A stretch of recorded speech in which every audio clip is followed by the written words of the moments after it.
President-elect today targeted another American icon, General Motors. He did this just hours before finding out Ford canceled plans to build a small car plant in Mexico.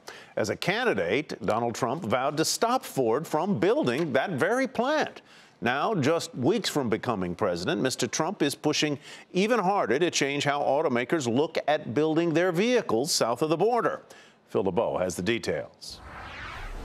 After months of repeatedly saying Ford would not change plans to move small car production to a new plant in Mexico, Ford CEO Mark Fields switched gears, calling President-elect Donald Trump to say Ford is not expanding south of the border, but rather in the U.S. Well, we informed President-elect Trump and also Vice President-elect Pence this morning that we were going to be investing $700 million here in our plant in Flat Rock, Michigan, adding 700 jobs on top of the 28,000 jobs that we've created over the past 5 years.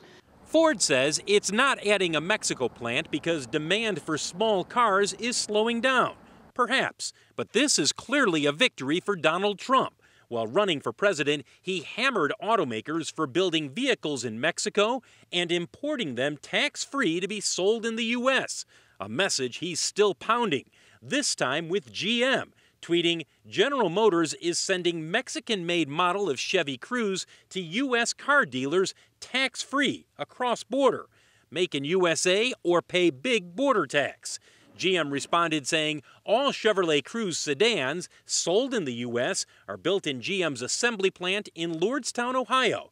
GM builds the Chevrolet Cruze hatchback for global markets in Mexico, with a small number sold in the U.S. Approximately 4,500 of those hatchbacks sold last year here in the States. So not a huge part of the more than 400,000 vehicles GM imported to the U.S. from Mexico last year.